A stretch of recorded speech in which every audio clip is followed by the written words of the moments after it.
Hello, everybody. Welcome to this month's Future in Space Hangout. My name is Tony Darnell from DeepAstronomy.com, and we are going to be, you're looking at people joining and coming and going. This is one of those hangouts, folks, where technical issues have not been resolved. Howard, I'm going to have to mute you. I think the third time I hit. Howard, we're live. Okay, I had to mute Howard. Sorry, just cracking me up. All right, so anyway, today, as we do every month, we have a third Thursday. This is the third Thursday, and we're getting ready for a lot of things, most notably a vacation for Christmas holidays. But we wanted to talk to you about space telescopes, and in fact, we want to take a look ahead, and not just the Hubble Space Telescope and the James Webb Space Telescope, or even WFIRST. We want to take a look at the longer-term view of space telescope design. Now, we've had similar hangouts before. We've talked about space telescopes of the future, but here we're going to be taking a more broad approach, and in particular, we're going to learn about something that is called the Evolvable Space Telescope, something that I'm just now learning something about. So we'll learn about this together and with our guests, and I'll introduce them momentarily.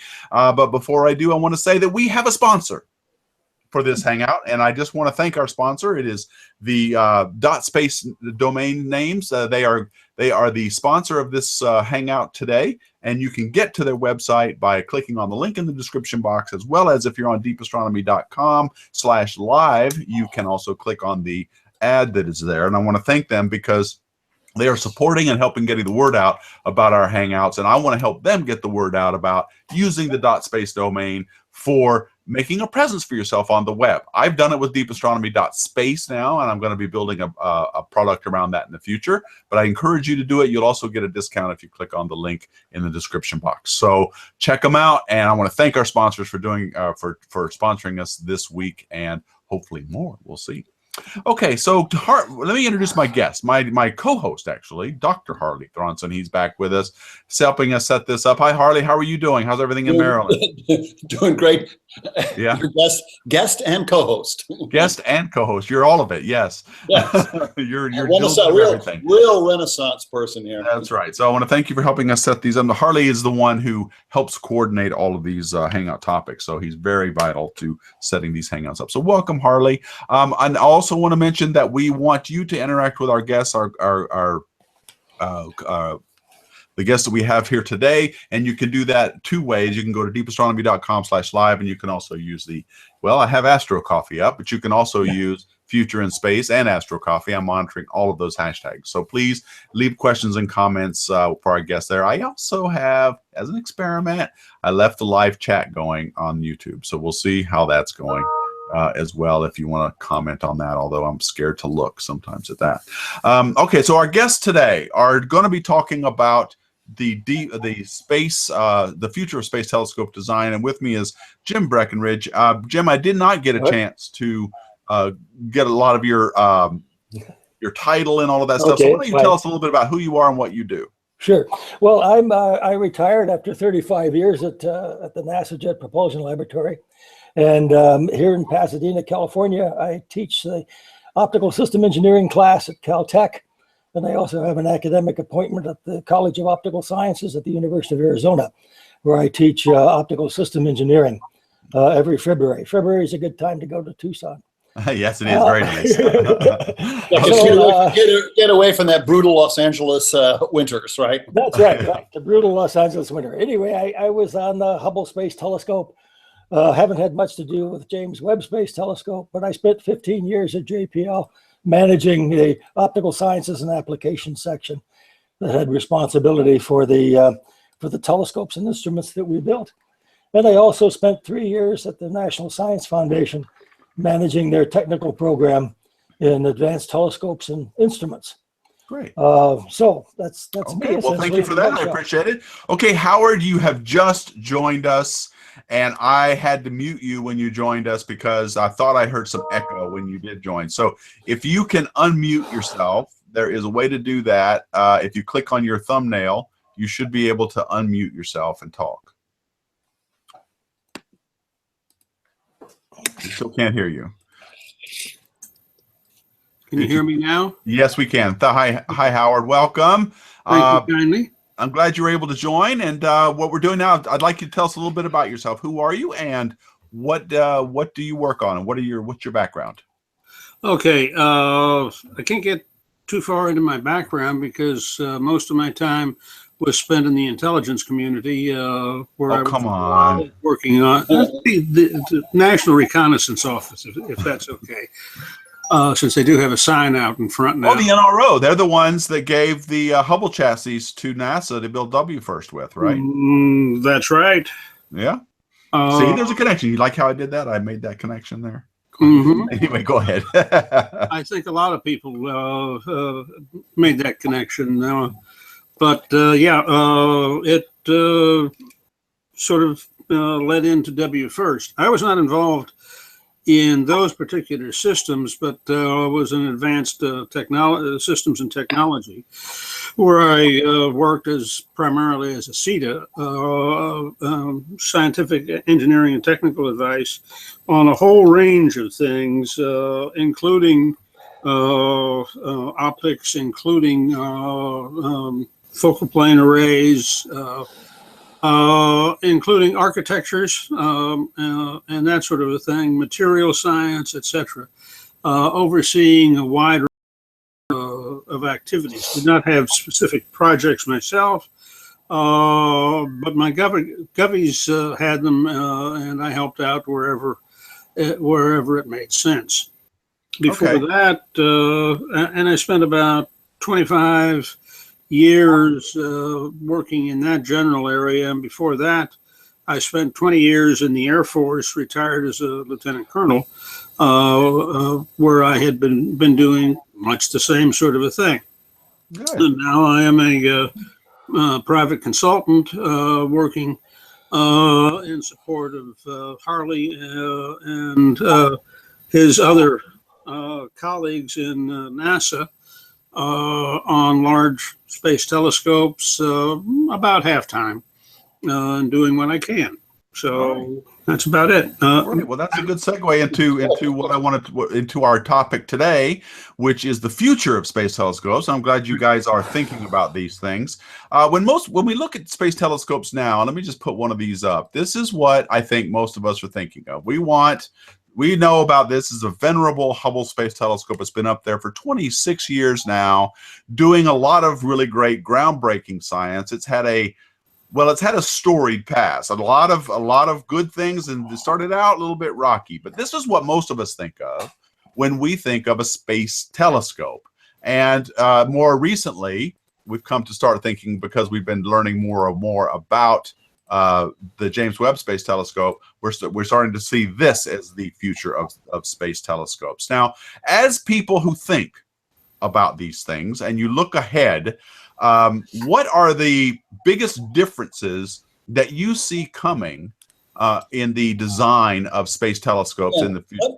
Yeah, let me put, before Jim and Mac, who are the experts in this field, let me put this also in context. So thank you. Most of us, the folks probably on this line, are familiar with the Hubble Space Telescope, and I'm going to completely oversimplify. The Hubble Space Telescope, you're looking down that long tube. Ed, if you could bring the image back up again. It's a fairly conventional, for its time, it was totally cutting edge, fairly conventional telescope, very similar to lots of high quality ground-based telescopes, long tube, a big, big mirror, 2.5 meter, 2.3 meter mirror at the base. But that was just about with conventional telescopes, that was just about as big as you could launch in existing launch vehicles. Now, that one was, of course, launched by the shuttle and serviced a handful of times by the shuttle. That was the largest that could be launched, still is about the largest that can be launched in a conventional launch vehicle. So if we want to build anything bigger, now go to the JWST image, Tony. If you want to launch anything bigger, astronomers, although in fact it was the aerospace companies, 15 years or so ago, concluded and developed early designs for, and now the JWST is only about 2 years away from launch, decided that, or concluded that the big optical system had to be folded up in some way. And that's what those segments are on JWST, hexagonal segments. The sides of JWST, and again, I think I'm speaking to folks on this video who know about this, the sides of the JWST drop back like a drop leaf table, and it can slide down inside of a 5.4 meter inner diameter. I think, guys, it's an inner diameter upper stage fairing. Again, the largest that is currently available. Okay, well and good. However, what do we do next? JWST is probably not the largest aperture that you could put inside a 5.4 meter upper stage fairing launch vehicle, but pretty darn close to it. There are some clever ways of folding it more tightly. You might get up to, I don't know, maybe another 30% diameter greater than JWST. But that's just about it. In the future, missions, some designs are looking at possible larger launch vehicle fairings, 8 meters diameter, 10 meters diameter. But eventually, you're going to reach, if you want to keep launching larger and larger telescopes, you're going to reach the limit of those launch vehicle fairings. And what Mac and Jim and colleagues have done is think about what can you do when you have folded up your telescopes as much as you can. What can you do to get even larger apertures, which astronomers, decades from now probably, will be clamoring for? So what my colleagues here are doing is attempting to break the limit imposed by the diameter of launch vehicle fairings. Jim and Mac, is that about right? Oh yeah, that's correct. The idea is to partition the telescope into sections and launch the sections separately and do the assembly of the telescope in space and choose each stage as you develop it so that each one is astronomically productive. And we're going to talk today about architectures that can do that and what are the optical design issues and the science. Yeah, actually, I want to catch you right there, Jim. Jim made and I think I'll go back to it, made a really important point. And he'll talk about the building, or Mac will be talking about the building of it. Notice what Jim said, that it'll be launched in segments. Each segment that goes up will be scientifically productive even before the rest of the segments are attached to it. And that's a key selling point to astronomers and, of course, to the folks who have to pay for it. It's productive right from the start. And to keep it in context, that last chart that you showed with all the different telescopes on the arc, that was the historical great observatories routine that began back in the 70s, and as you can see, is now aiming to a current culmination in W first, and that includes things like Hubble, like X-rays, like far IR, the entire spectrum. So the science that needs to be addressed is across the entire spectrum, not just in the visible, but across the whole thing. Okay, so my reason for putting this up, and what I want to do in the context of this hangout, is I want to look at, okay, so the W first telescope, which is the last telescope on this arc here, was basically what we talked about with the NRO chassis. That is basically Hubble 2.0. They've got solid glass primaries, and there really isn't a step forward in space telescope design. We're talking, I think, about way past this, and so I want to put this one up. This is a graphic that you guys had sent me early on. So we got this. We have Hubble, which is that little 2.4 meter, little, I say that, it's actually quite large, piece of glass. Then we got JWST as the next generation. And then we've got this thing called HDST, which is even larger. And it's not called HDST anymore, I don't think, is it? It's still in use in that name. Is it? High definition space telescope. Right. The astronomy community put together in a mission concept design. So this telescope, that mirror, is quite a bit larger than JWST, and as Harley already pointed out, is about the largest we're going to get inside of a rocket fairing. The Ariane 5 is what the JWST is going to be launched on. This thing's not going to fit in a single rocket, is it? No. Is it, Howard? Not the HDST. Right. So is this what we're talking about? We're breaking this up into different launches with each one being science capable? Yes. Okay, now I want to talk about what that means. So you want to launch a giant segmented mirror segment like this. And I think maybe this may not be the right diagram. If it's not, please correct me. But I think we're talking about something like this, right? Where we have these phases of launch, where we do a little bit at a time. The phase 1 has got 3 segments. Phase 2 has 3 more. And then we go up to 18 segments for the final phase. Each one of these phases being a science usable telescope. Yes, that's correct. Okay, so explain the time scale here. What are we looking at as far as the current schedule? Was it past HDST, or is this HDST? Well, this is HDST. Okay. And in the lower right, phase 3 with 18, we show here in the drawing 18 segments. Right here. And that's the final architecture. Phase 1 we launch in after a 10-year effort, and we have a telescope pupil that can do productive science. It's 12 meters in one direction and about 5 meters in the other direction. So that's already approaching the size, if not larger, than James Webb Space Telescope. And in phase 2 that you see in the drawing in the middle there, the aperture is now a full size, much larger than James Webb Space Telescope. And then we add the final aperture. The aperture size depends upon the size of the segments that we choose. So if we have 4-meter segments, which we believe we are feasible now in the time frame, this will be a 20-meter aperture.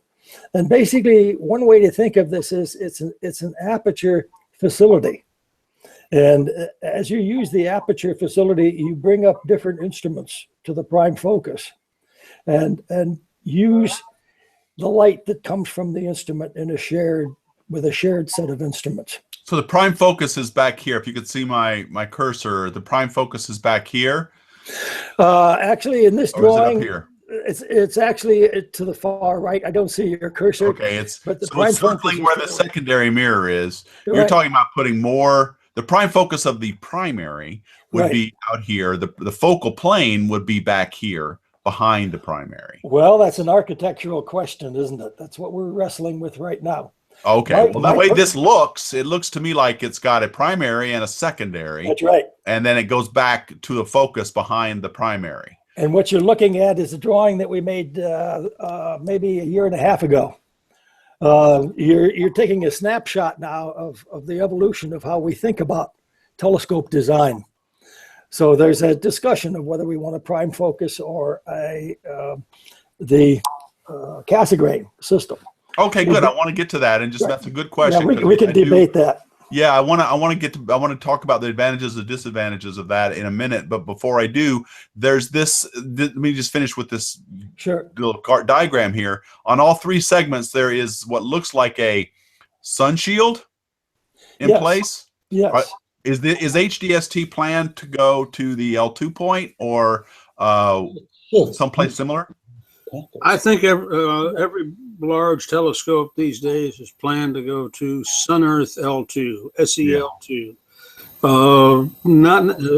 It's not absolutely necessary, but if you want to do things like service it, that's about the best place to locate things. Okay, well, Andrew Planet has a question. He's one of our viewers on servicing this in just a minute, and I want to get to that, but that's a little bit further down. I want to. So L2 is probably where this thing will live. It's where a lot of space telescopes are being planned to hang out. It's a very valuable piece of real estate for a lot of reasons, but it's 1.5 million kilometers away behind the Earth. It puts the Earth in between L2 and the Sun. And so that's sort of a great little spot to be if you're a space telescope. But this unit, this first phase here would be 1 rocket launch, including the sun shield, correct? That would be the idea. Okay, followed by phase Lot 2. depends upon what size segments. As Jim pointed out, the aperture size depends upon the size of the segments that you pick. Okay, well, That is an here, architectural choice. so here you have, I don't know how to scale this is, but the segments on HDST look significantly larger than the ones for Yeah. HDST. Has that been worked out yet? No. Okay, so there's a lot to be worked out, and one of them is segment size. Are you making these plans based on known launch vehicles, or is it based on a specific launch vehicle, or are you kind of hoping for better ones down the future? Right now, the Ariane 5 is what JWST will use. When you make your plans, how do you think about launch vehicles? The best way that I can see is to figure what is the largest inside diameter shroud. And that's what Harley was talking about just a while ago. Yeah, it's the diameter of the shroud more than anything else that really is the first determinant. There's plenty of other things, but for example, mass will come in there, but we have always found that telescope sizes are limited by volume much more than by mass. Other types of systems, mass is much more important, but telescopes, it's the volume available. Is that because the materials are just better? They're lighter for space telescopes, and we can They have so much interior room. You're carrying up a bunch of empty space is what it comes down to. That's true. Even JWST, when it's folded up, it's actually got a lot of empty space, doesn't it? Yeah, exactly. Okay. So it's the volume that you have to worry about. But that is a major problem. Right now, I guess a couple of days ago, I heard that the largest projected diameter is like 8.4 meters, but that is for the Space Launch System, which is still in development. The fairing size you're talking about. The fairing size. Okay. Right. Now, there are a number of other launch vehicles coming along. They all tend to have about a 5.5 meter fairing size on the inside. Okay. So since, Titan 4 heavy, Falcon heavy, things on that, Vulcan perhaps, whatever, are still some are in development, some are being launched. Ariane 5, obviously. They all have about the same size fairing, so for the first cut out of the design, we can use that figure.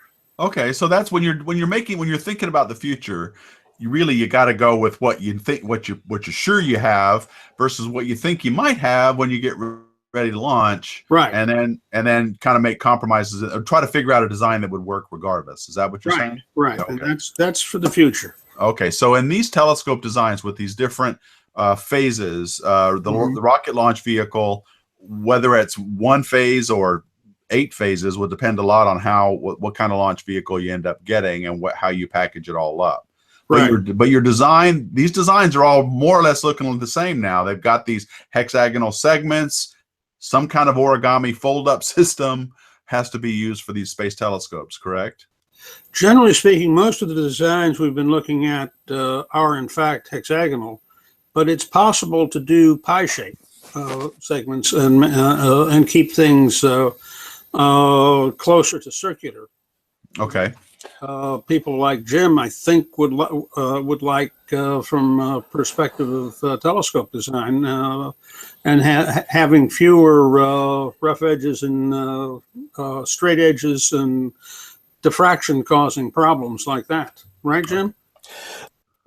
Yes. What the edge of the serrated edge of the pupil makes it difficult for the coronagraph, but it's not at all impossible. Yeah. And the other problem, but it may outweigh the challenge that pie-shaped apertures have in the manufacturing process and the cost to manufacture, because pie-shaped apertures have edges that are close to 90 degrees. And this is very difficult for an optician or the engineers, the mechanical structural engineers, to hold to optical tolerances. So the hexagonal, we need to map the cost of the segments against their ease of use. And it's much easier to make a hexagonal segment perfectly flat or perfectly figured out to the edge than it is to make a steep angle. So that brings up an example of some of the trades that will be necessary to carry out as things move along, and we can get into and we can get closer to something realistic. Okay, so all right, I've been looking through a lot of your the graphics to see if I could back up the point I want to get to next, which is we mentioned briefly this idea of prime focus versus the regular focus. I guess I don't know how else to put it. You guys think about that now. The difference between prime focus. Let me pull that back up again. We were talking about it in the context of this slide, where on if you can see my cursor, yep, right around the front of where the primary brings the light to its first focus, on where the secondary would be, that's what you're calling prime focus. That's correct. And if you reflect it back down past the primary, you have the normal focus. Well, that's the Cassegrain focus. The Cassegrain focus. And a Cassegrain is just an optical design where the light path goes through the center of the primary. And so tell me, you guys think about the advantages and disadvantages. Can you give us a brief summary on what? Oh, absolutely. I'll do that for you. Okay. So if we look at this drawing in phase one, for example, we see, oops, the drawing went away. You can click on my thumbnail. It should be big. I see it. I see it there now. So it went away again. I needed to talk to, or I wanted to talk to. So anyway, from the mirror to the secondary now, that needs to be held with a mechanical structure. So if one of the problems we have to consider, of course, is thermal soak, the fact that deep space is either very hot or very cold. And of course, metals and the structure of materials expand when they get hot and contract when they get cold. So the truss structure you see there between the primary and the secondary needs to hold the optical tolerance to wavelengths of tolerance. So you're talking about distances, apparent distances here, several tens of meters being stabilized to sub-millimeter tolerances. Very difficult. But if you now, because the distance from the primary to the secondary has to be held very accurately, if we now just put our instruments at the end of that, we have 1/2. The light makes two paths. If you notice, it comes in, reflects off the primary mirror, goes to the secondary, comes back that same distance to the instrument. Right. If we cut off one of those paths, then we reduced our tolerances by 1/2. Or improve the... Yes, but based on what I know about telescopes, aren't you also changing the field of view of that? You have the focal length. Right. So now you have a wider field of view. That's correct. Okay, and I guess that depends on your science, whether that's a good or a bad thing. That's right. That's right. You balance the science out. Prime focus, theoretically, prime focus will give you a better field of view, larger field of view than Cassegrain. It's also less complicated. So it's also less complicated. Yeah. And there's lower scattered light, because when you look at your instrument there on the left, as it looks out to the sky, it can see around the secondary. So it sees the skylight around the secondary is added to your signal, and that requires expensive, heavy baffling of the tube. Okay. Which is not required if you have a prime focus system. Okay, so there's lots of things to think about. What do you think is the better way to go? And you're probably going to tell me it depends on the science, aren't you? Oh, it depends on the science. I gave you a slide that shows a structure that looks like it has a bridge on it, a side view of the telescope, 3 segments. Okay, I think it's this one. Hang on, let's see if I got it right. If I am a rock star. Hold on, let me see if I've got it. Is it this one? It says cartoon on it. Yes, that's it. Hey, you win, man. All right. So, this is very busy, so you have to explain a lot of it. EST Phase 1 Minimum Obscuration. EST stands for Evolvable Space Telescope. So we've moved on now to not HDST, but the next phase past that, right? Right. Okay. So you see here this structure that a truss structure kind of that runs horizontally, and there's one that runs vertically. So that stays in space all the time. That's part of our investment. We've invested in the money to put that into space. Now we come along and we can put on the right-hand side of the picture, you see an arc. That's the primary mirror. That's right here. The primary mirror, right? And so the light comes in horizontally. So we're just now looking at the right portion, the right 2/3 of the view graph, where it says 3-4 meter unobscured concept. Right here. The light comes in, strikes the primary mirror, and comes down to the letter where it says focus. So now we have got one big mirror collecting the light to our focus. So we don't have the reflectivity loss that we have with the secondary. We can get to the light right away and start processing it for the science that we need to do. And that blue box that holds, I've shown 3-by-4 meter instrument volume, we can take that out and put in another one, leaving the primary mirror the same. So we can add instruments and remove instruments as detectors improve in their quality. Instrument design improves, but we're using the same primary aperture. Now, if something happens to the aperture, it gets hit by a meteor or something, we can replace the individual segment because each segment is a little miniature mirror sat. It's a free-flying satellite. So we can build up this telescope that you see on the right with the red hexes, build those up one at a time by launching each segment in a separate launch and putting it together, or we can launch all three together and fold it down. That's part of the design space also. Okay.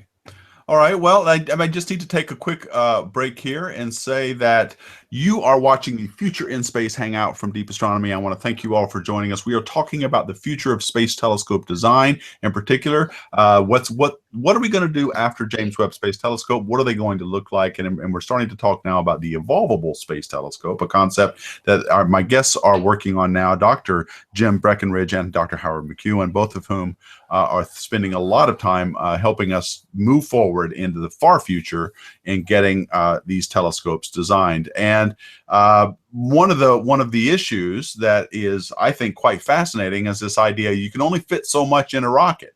And these things need to get large. The high definition space telescope, which we've talked about, is probably is going to be launched, as they were suggesting. Here's the cartoon of a mirror segment. These mirrors are probably going to be launched in more than one launch up into space, and they're going to be assembled in orbit itself. Now, does that idea of multiple launches and then assembling all of it in orbit, does that make the prospect of servicing these telescopes easier? Because what are you going to use to put them together when they're up there?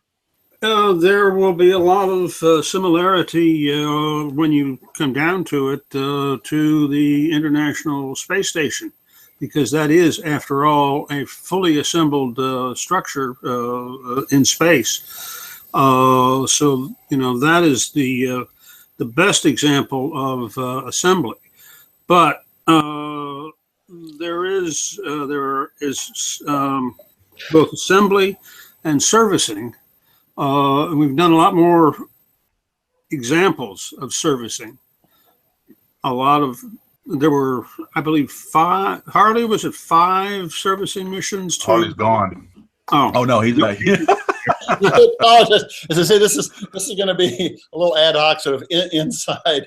Are you working or something? Is that what you're doing? Also? Yeah, no, I've got 4 cats. We are fostering, caring cats. 2 of them just got into a ferocious fight. Oh. However, yes, 5 shuttle missions. Okay, where servicing was conducted. NASA. But that was with people. That was with astronauts, right? I mean, here right. You're not going to have that luxury with these, correct? Yeah. Although one of the servicing missions got fairly far along, that was to be purely robotic. Wow, I heard that. Uh-oh. It didn't come from my speaker. Wow, that was so okay. While Harley herds his cats, let me also mention that I want to thank our sponsor for this hangout, the .space domain names group. They're the registrar involved for getting your .space domain name. So if you are looking to make a name for yourself or carve away a slice of the web for real estate for you, this is the chance to do it, because it's early in the game for getting a .space domain name. You will probably be able to find most of them that you want. So I encourage you to check them out. Click on the link below. See if your name or your organization is available, and if so, you can get it. I did DeepAstronomy.space, and I could even get Tony Darnell.space if I wanted to. So please check them out, and I want to thank our sponsors for making these hangouts possible. Okay, so the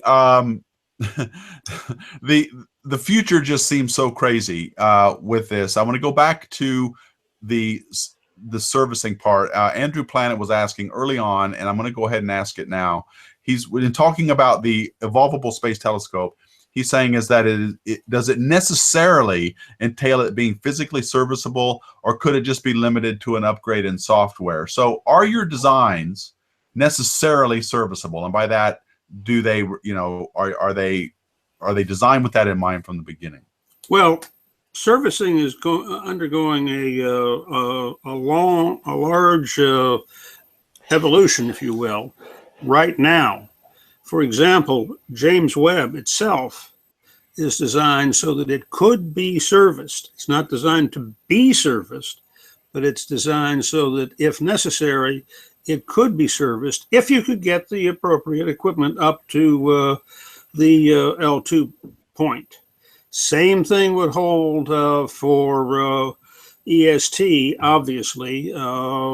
It would have to be assembled, but the question becomes then, what do we mean by assembled? Do we mean adding mirrors one at a time, or do we mean adding complete segments, phase 2, joining in with phase 1, and doing it more or less by itself?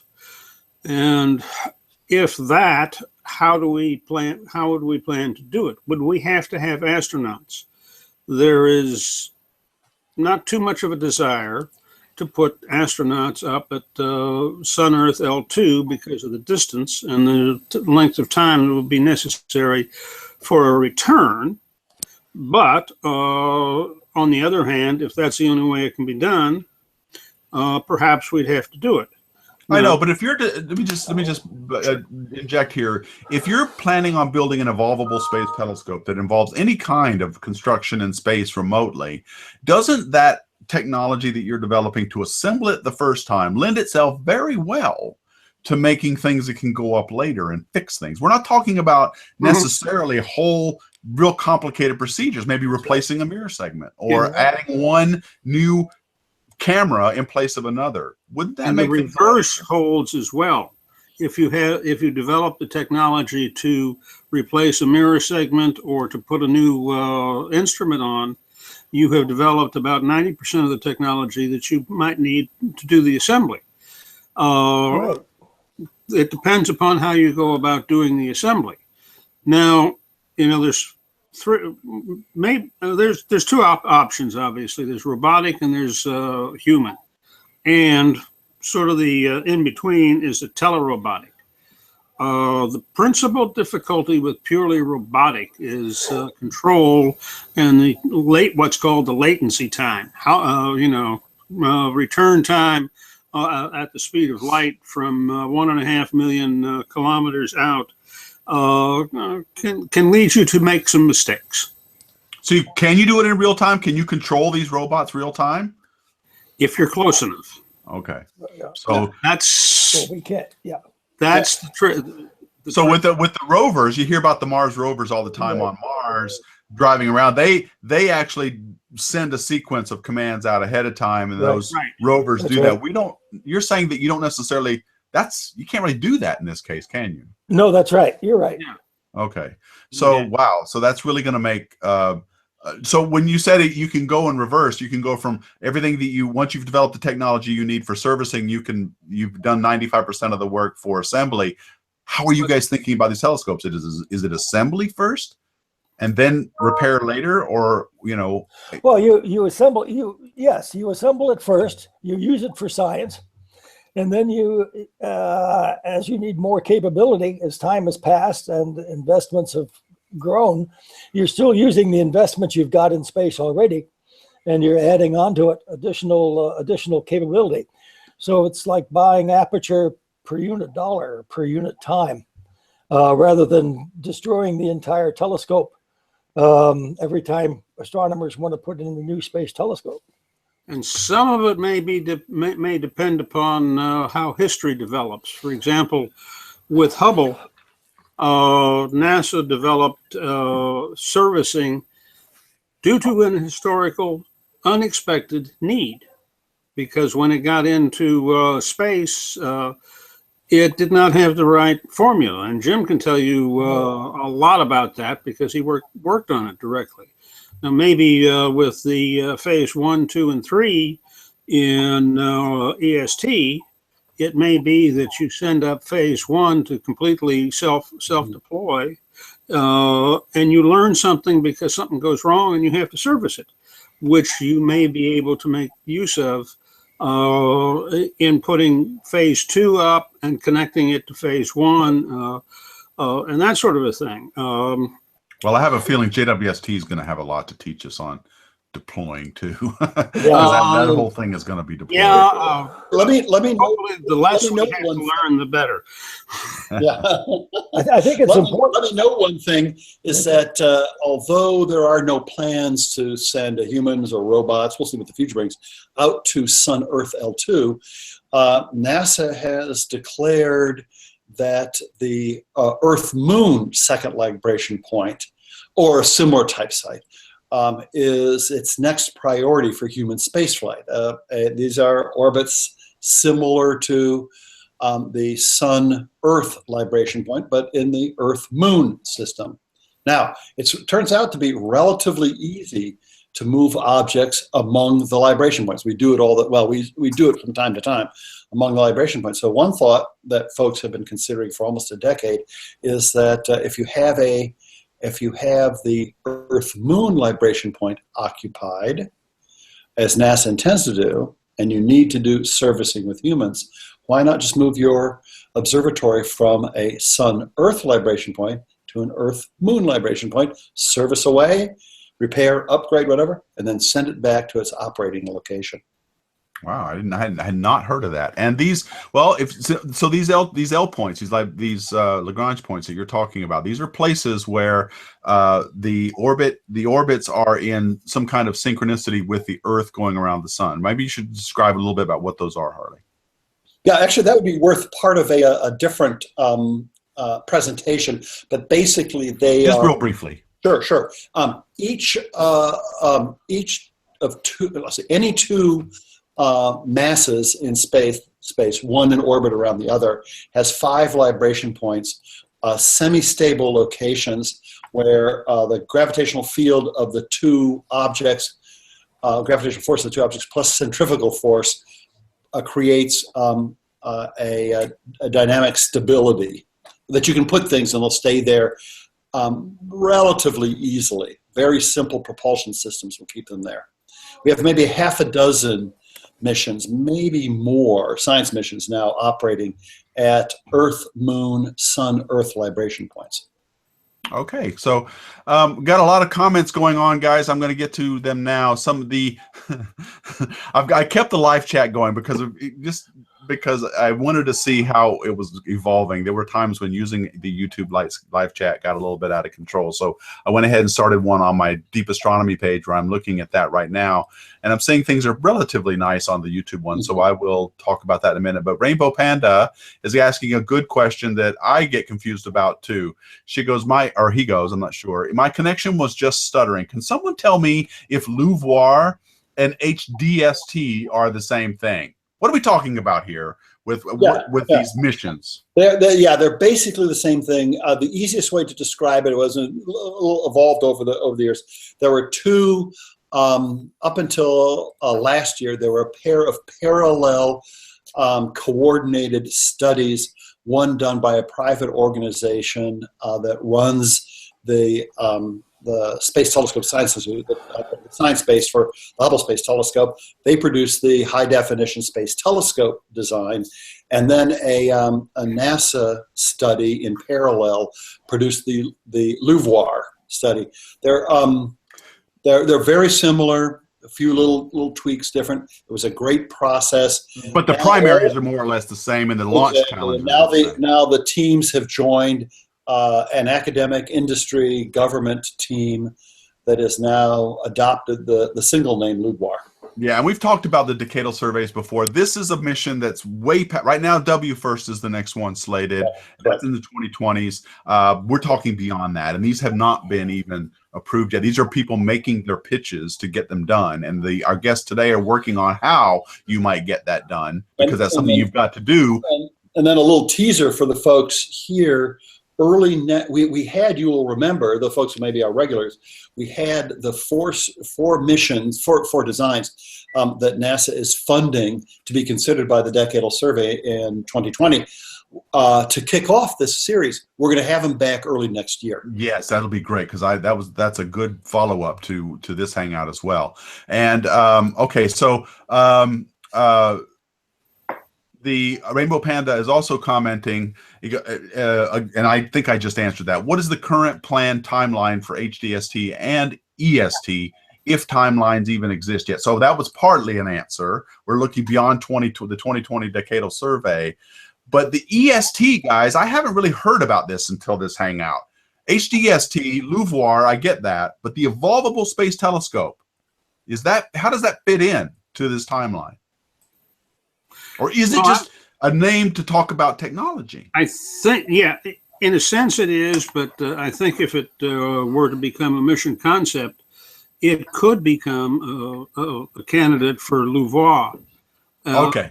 And from what I have heard, and Harley, I hope I don't give anything away, but from what I have heard, go ahead. The group is thinking of 2035 as a potential.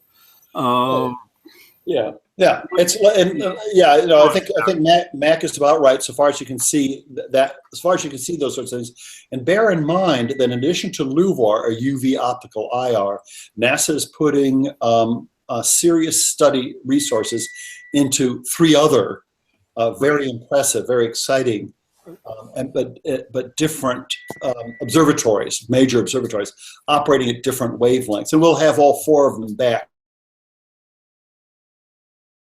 Look at the future, very early or mid 2030s for HDST or any one of the other three major missions that NASA. Okay, so a good way to think about the Evolvable Space Telescope is more of a class of telescopes. Like we have the Hubble Space Telescope is a sort of great observatory class telescope. The JWST is, I don't know, origami class telescope. and then the HDST and even LUVOIR might be a class of these evolvable types of space telescopes. That's right. You launch it in segments. Is that a good way to think of it? Yes.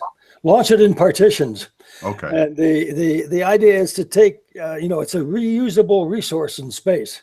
Until today, the thought of how telescopes evolve are that you build the whole thing up and you launch it, and then when the science is over with, you destroy it. It goes away. But the EST is a continuing resource in space that can be used for the next 200 years or N 100 years. Instead of building a whole new telescope from scratch, you build the instruments and set it up at the focus of this national resource dish. Great. It's sort of following in the footsteps of Hubble, which has been up for what, 25 or 26 years now. 26 years, yep. 26, because it could be serviced. I know. And that is a part that is, I think, got a lot of people concerned about JWST. You hear it all the time, but it was a luxury that HST had. Okay, some of the comments. Galaxia is here on the YouTube thing. Hi, Galaxia. It's good to see you back. And she goes, I told you a couple of weeks ago I have a space domain and will start an astronomy site. That is outstanding. I'm really glad to hear that. It is an interesting way, I think, sort of a new set of real estate's been set aside for us space fans. So it's good that we're doing that, or that it's available to you. And go back to the chat page real quick here. She's also commented, Galaxia, JWST is serviceable in the end, in spite of how it's always being told. There is something to which a robot can attach. I suppose that's possible, isn't it? I mean, if you guys are developing your technology for the Evolvable Space Telescope, there's nothing to say you can't send that same kind of robot thing. You go service that, right? My understanding is that there will be attachment points, but that might be just about all that's actually put on there. Okay. Yeah, and I'm sure that they're probably trying to think about how to put things in the ISIM, that's the Integrated Science Instrument Module, in such a way that you could maybe replace them relatively easy. But not sure. That's probably not its primary concern. They just want to get it up there and working. So anyway, so Andrew Planet is going, so if we are making space telescopes or any other spacecraft serviceable, we should allow for specializing in it being adaptable to any future technological innovations. I suppose that's easier said than done. But yeah, you guys want to comment on that? Well, yes, I think the by having a basic structure in space, bolt hole pattern, so to speak, where you can put in new technology instruments on a continuous basis, where the interval is measured in decades, it'll provide a wonderful resource for the future of astronomy, large aperture astronomy. There'll always be a need for the small telescopes like Kepler, but if we want to really penetrate deep into the universe, we need the very largest aperture telescopes, and we'll be evolving as technology evolves on the Earth for our additional instruments. They'll be put in space on the aperture to be used for new science. Yes, absolutely. Okay, so I don't know if this is something that this was something you sent, Jim. What is this? Oh, I think maybe Max sent it. Anyway, you can see it. You can see the telescope being assembled there at the top. Those are the gray segments. You can silvery. Yeah, up here. Mm-hmm. You see little astronaut guys. I see them. Gives you an idea of the scale. So this is way far in the future then. Hopefully not. It would be good to be able to do the assembly of a telescope like that with something much smaller than that gold object, which is the Human Robotic Telescope construction system. And the white objects are the human support systems, including the Orion on the far left. Human Robotic Construction System. Yep, HRTCS. You got the acronym already. That's great. I love it. I didn't make it up. It came out. Oh, I know. I'm just saying. That's great. I love it. You'll notice that looks similar to the white body there. Looks very similar to some of the designs that NASA is currently funding for operations in the vicinity of the moon for various reasons. The next step beyond the International Space Station. And this is a concept similar to the image is a concept similar to that which other teams are now vigorously looking at. Right. And this might be Orion down here, right? The little. Yeah. Okay. So this looks like that inflatable sort of. Like a Bigelow, like one of the Bigelow modules. Right. I think that's where it came from. Oh, cool. Well, this is very nice. So this is where hopefully we're heading. I love the idea also of making these individual launches science worthy in their own right, because that maximizes any sort of problems that might, or minimizes the problems, but maximizes the science you can get out of it. You're absolutely right. And so I think that's a great approach to this thing. Although having a partially assembled primary with only 3 mirror segments, I guess that's another hangout topic for what kind of science you would do with that. But there's off-axis telescopes, things like that one could use to maybe do some cool science out of. So that's really great.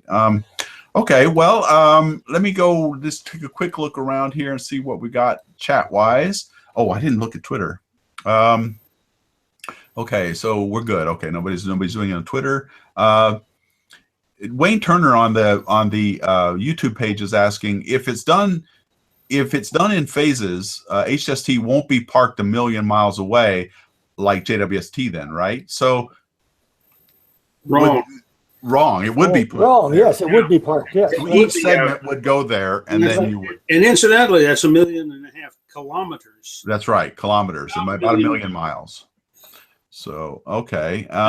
One thing you might point out to people is that the L2 point is not a point. It's a halo orbit of about 100,000 kilometers in diameter. Right. So it's not going to get crowded.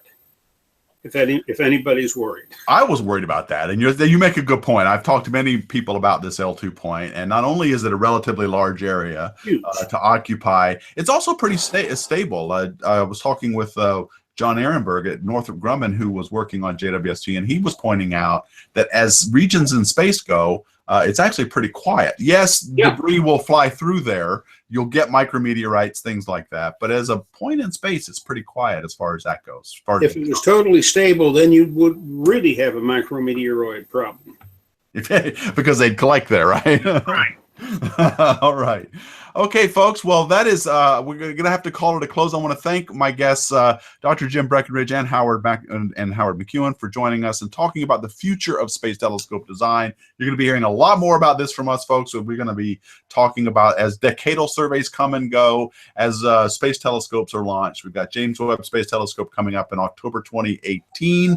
That's over a year away, but we are anxiously awaiting it, and that'll be a huge test of this origami design, this ability to unfold things as they go out in space.